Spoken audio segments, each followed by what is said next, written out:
Hey, welcome back to the How to Podcast series. It's Dave with you yet again. I hope you're doing well. It's summertime. Yay! We're all doing good summer stuff, right? I hope you're having a great, safe summer. Lots of time with the family and friends. Barbecues and all that great stuff. Enjoy your summer. We're going to keep chugging away here with the How to Podcast series. And today I want to talk to you about the best resource for your podcast. It's not a tool, it's not a website, it's not a download, it's not a microphone, it's not something you can buy on Amazon. Nope. Your best resource for your podcast is actually listening to your show. Let's talk about who they are and how they can help here on the How to Podcast series. I am surprised and delighted to hear that people have not thought about this as much as a podcast host, that your listening audience could be your secret weapon to helping you with your podcast. We are all busy people, correct? We all are juggling work-life balance, family time, summer holidays, and this thing called a podcast. It can be quite overwhelming when you think about all of the tiny tasks that all add up to one big calendar suck for us as we try to balance life and podcasting. And some people give up because they just can't make this work and feel like they're overwhelmed by a sea of tons of little things that just eat away at our calendar.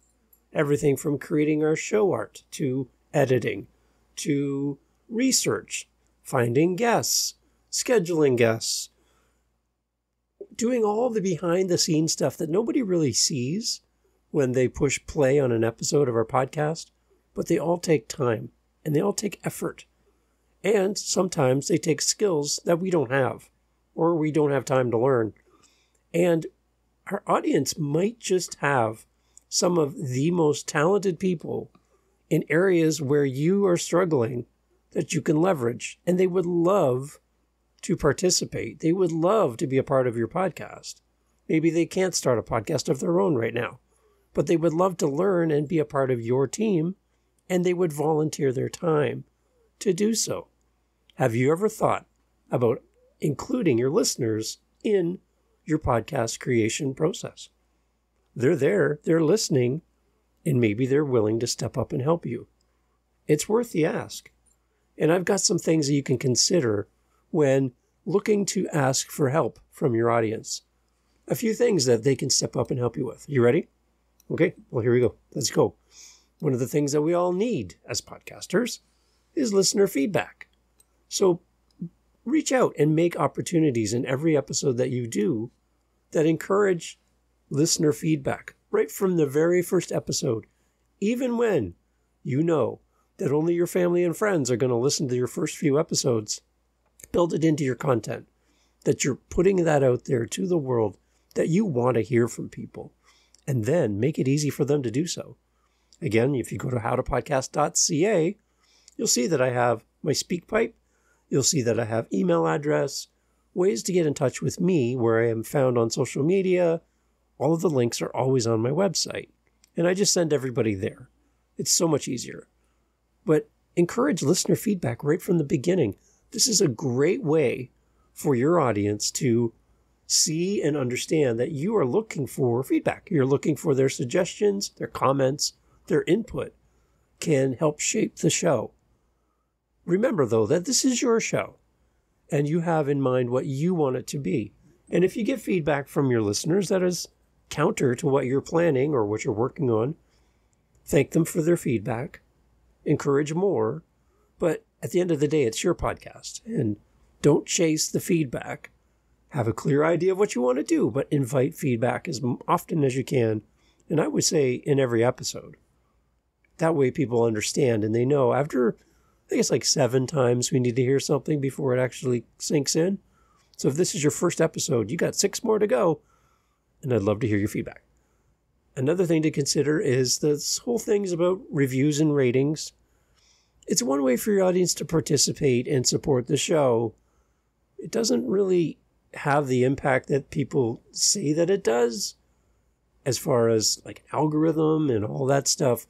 What it really does do, though, is it does provide social proof to other people that your podcast is fun, exciting, informative, really good to listen to. And it just kind of gives people that little nudge to go, hey, these people like this. I'm going to check it out. Think of a book review on Amazon. Think of a restaurant review on Google. Those are all things that people scroll down to get some idea of what other people think of a service or a place or a menu item or whatever. Your podcast can benefit from having these reviews and ratings, but it's not the end all for your podcast. So just keep that in mind.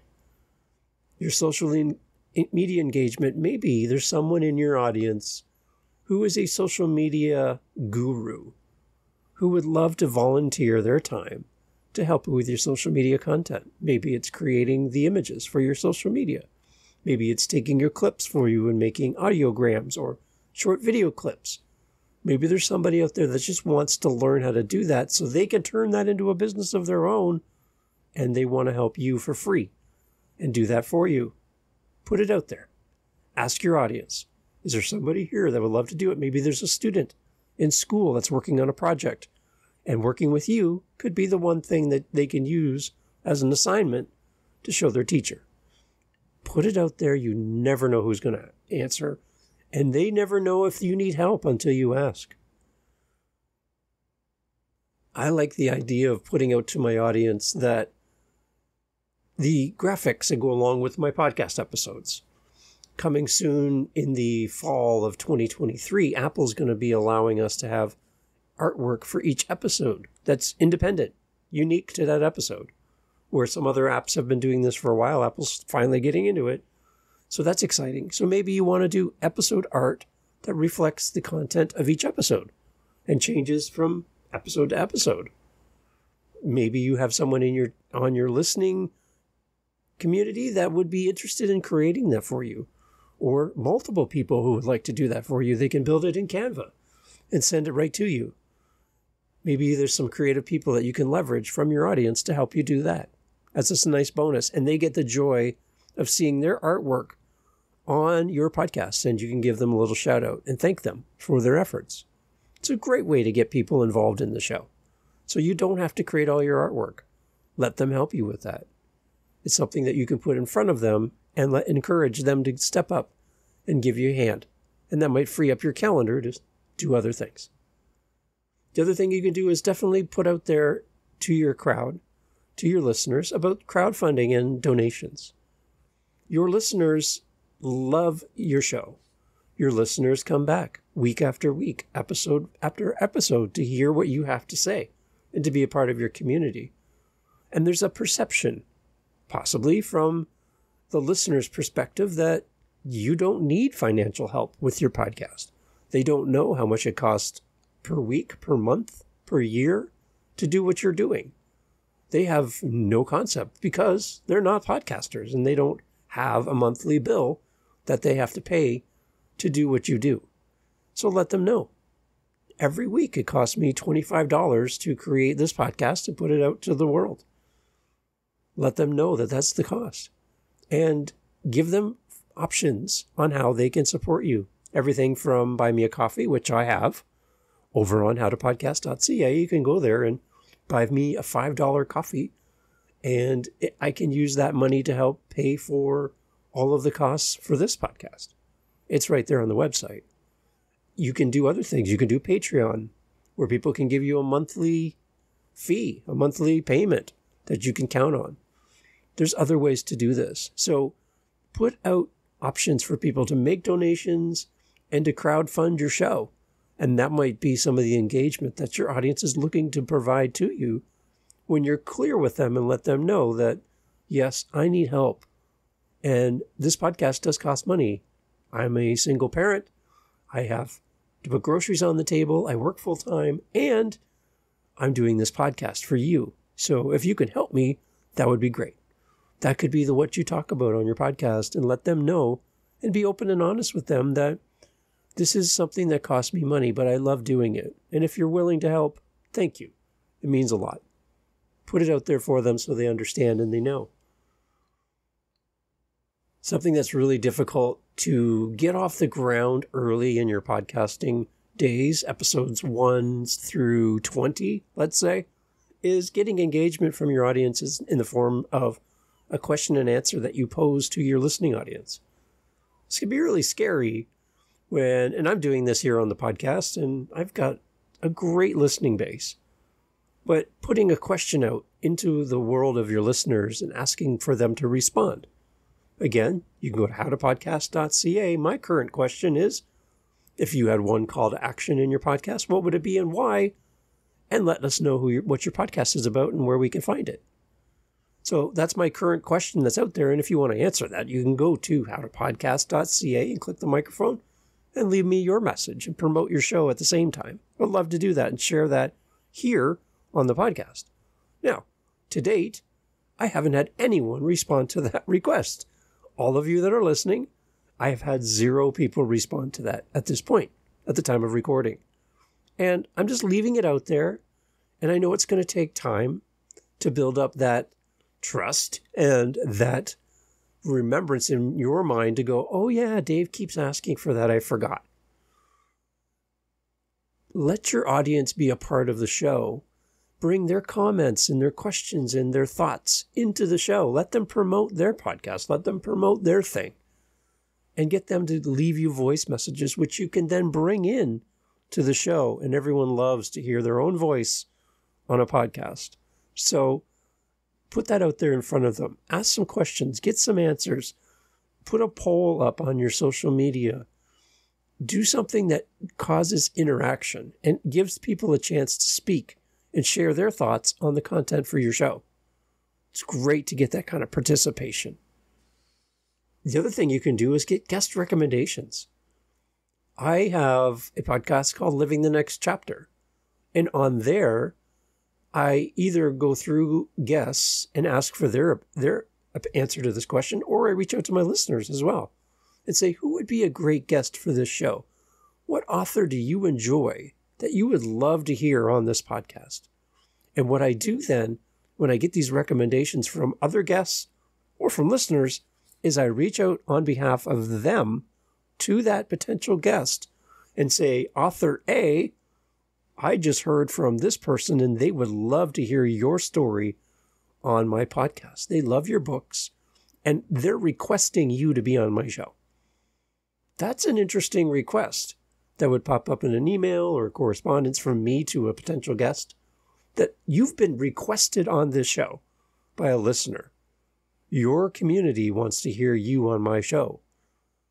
Getting those kind of requests from your audience on who should be on your show or the topics you should cover, that is amazing. Because as content creators, sometimes that well of content is a little dry. And we're searching for the next topic for next week's show, and we need a little help. So let your audience shape the show and recommend what they want to hear. And then, as always, give credit where credit is due and say, this episode was brought to you by so-and-so. This was their idea. This is their question. And again, one more thing. If your audience suggests a guest for your show, ask them for some questions specifically from them to ask your guest, so that when the guest of their choice comes on your show, you can then say, you know, Amy is the one that asked to have you on my show. So Amy, thank you for making this recommendation. Guest A, Amy has a question for you, and this is Amy's question. Amy asks, and then asks the question. Amy is now part of your podcast, and your guest gets to talk to Amy directly. Amy loves your guest. Your guest now gets to know Amy, and you're the hero as a podcast because you made it all happen. So poll your audience, get guest suggestions, get topic ideas, and give credit where credit is due when your audience steps up and helps you direct your show. You can also use social media more as a tool to bring people to your episodes than just preaching to the choir, as some people would say. For the most part. Let's make general assumptions here. We're all friends, right? In general terms, the people that are following you on social media are most likely listeners to your show. or at least know about your show. At least very unlikely that they have any idea that you don't have a show and when they're following you on your podcast, on your social media. So keep this in mind that when you post to your social media that you have a new episode, most of your followers on those platforms, if they're following your show and subscribed, they already got a notification on their phone before you created the content. They already know that your guest is coming on. They already know what episode's coming out next. They already know all that information because it's right there on their phone. And we want everyone to subscribe and follow us on all our different apps that they listen. So you're kind of preaching to the choir. What I'd love for you to consider then is leverage your social media, not to tell people about your next episode or your next guest, but to give your audience the tools to share your show. For them to be your spokesperson, for them to share with their community about your podcast, because their community doesn't know who you are. So let your followers then encourage them to take your content on social media and share it. So by involving your audience in various aspects of your podcast, you can foster a strong community, gain valuable support, create content that resonates with your listeners, and get the help that you need to continue your podcast. You don't have to do this all by yourself. You don't have to wear all the hats. There are people that are listening to your show, had they known that you needed help, would have stepped up a long time ago. Had they known that you need help with finances to help pay for the show, they would have contributed long ago. There's this assumption that you have it all figured out. You're a podcaster. You're the one that is doing all this amazing stuff, and I'm just a casual listener. I'm one of those silent audience members. But if I knew you needed help, I would have stepped up. If I knew you needed help financially, I would have given. By reminding your audience that they are not just casual listeners, they're not just nameless, faceless people in your audience, they're your community. That reciprocation of you're giving them value by giving them content, they can also give you value back by support, encouragement, finances, whatever it is for them. And a whole bunch of little things put together adds up to one big thing. So even if it seems small, it does mean a lot. Remember to express gratitude and acknowledge their contributions for everything. And keep them engaged and motivated to support your podcast's ongoing success. Keep your audience in the loop. Your audience is your best free resource for your podcast. And I think, for the most part, as podcasters, we're not leveraging our audience the way we could. So try today. What can you do to leverage your audience and make them part of your show? Not just a listener, but a part of your show. I would love to hear what's working for you in this way and maybe some of the challenges. Let me know over at howtopodcast.ca. I would love to hear from you. And again, the question that's out there is if you had one call to action for your podcast, one thing that you wanted your listeners to do, what would it be and why? And also promote your podcast at the same time. Let us know about your show and where we can find it. And do all of that at howtopodcast.ca. Click the microphone button, leave me a voice message, and tell me the answer to this question. Would love to hear from your voice on this show. And thank you for being part of the podcast. Keep podcasting. Take care.